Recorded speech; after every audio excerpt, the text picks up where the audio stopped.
man has sort of inherited his nephew because his sister had left him on his doorstep one day. Okay. And now he's fighting family services over the child because the child is not getting a proper education. Okay. But the child is an absolute genius. So he doesn't really need a secondary education.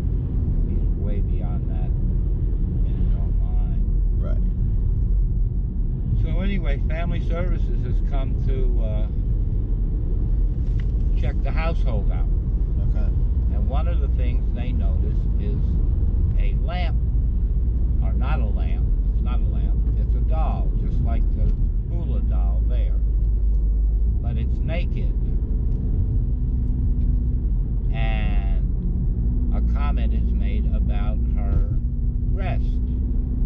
And there's a woman and a man social worker, and the woman sort of fumbled out, you know, what is it about the doll that attracts you to it? Oh, well, everything attracts me to it. Is there anything conspicuous about the doll? Well, no, it's just a doll. And then she mumbles into, well, what about the breasts? Oh, well, you should see them in the dark. They light up. And he flicks a switch, and the titties go alternate, bing, bing, bing, bing, bing, bing, bing, in the dark. And boy, everybody is embarrassed over that. And that's a scene from a movie called 1,000 Clowns. How about that? That's 1,000 Clowns, huh? And that was in the 60s. I talk about the movie a lot. I can recite the play. I saw it on Broadway at least 30 times. Okay.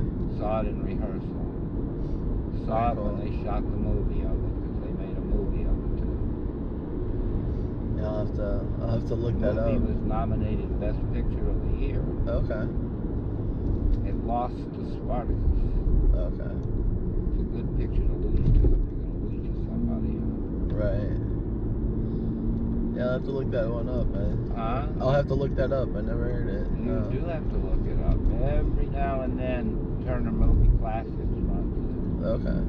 At odd hours in the morning.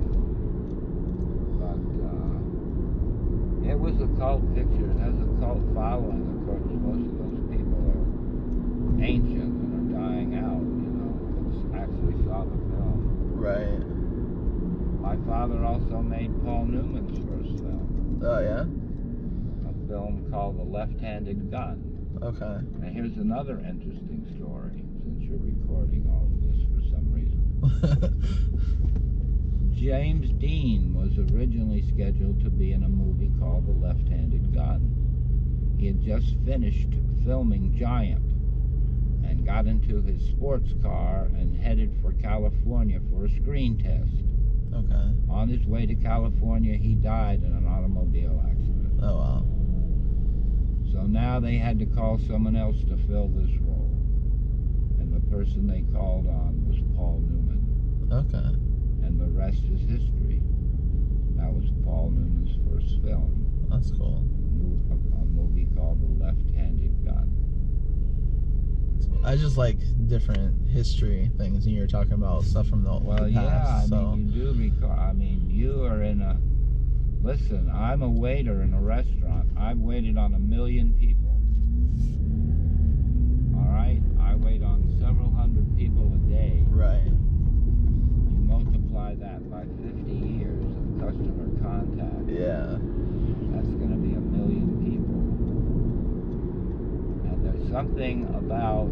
I'm not sure if it's true in your profession, but it's true in mine, which is you can lie to your psychiatrist, but you can't lie to a waiter. Right.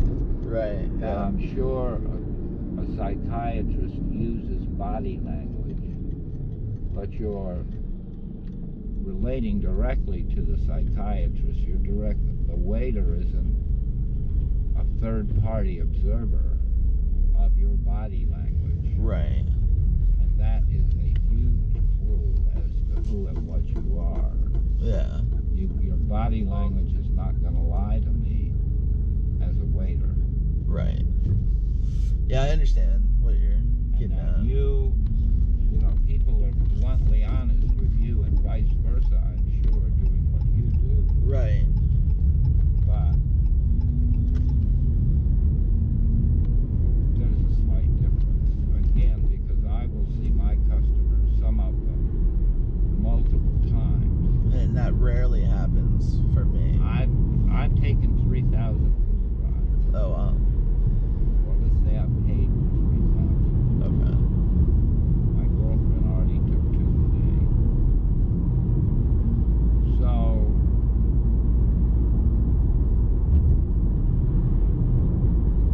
I've gotten the same driver a few times. Okay. I got the same passenger the other day for the 3rd time. Okay.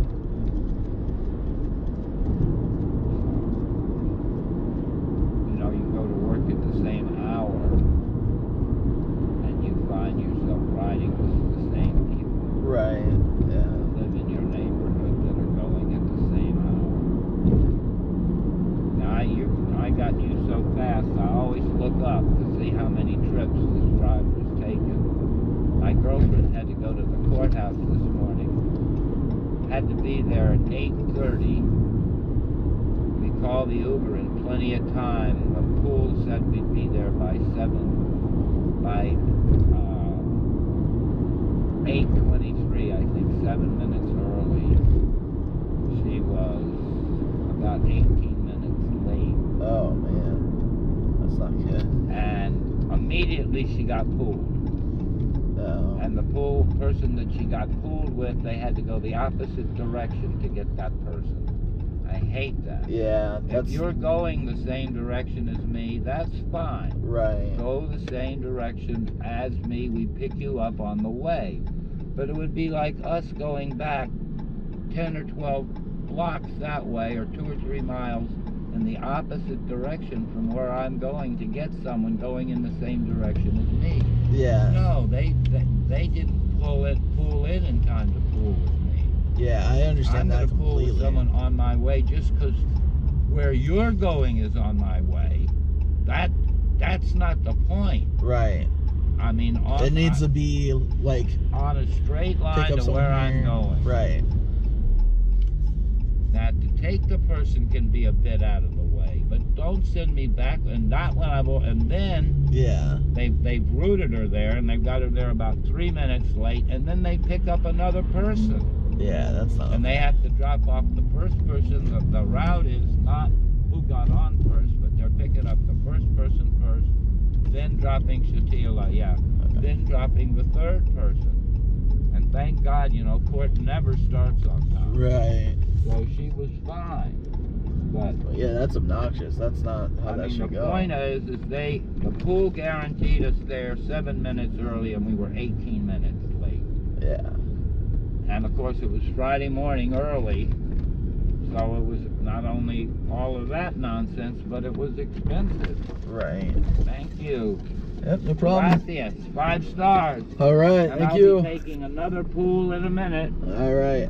and another one after that. All right. After that. Today. Thank you. Of course.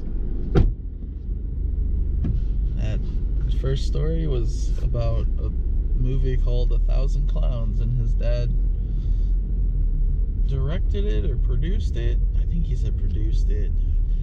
So then I stopped and asked him, I was like, hey, can I record this? Because I kind of want to know what he's going to talk about.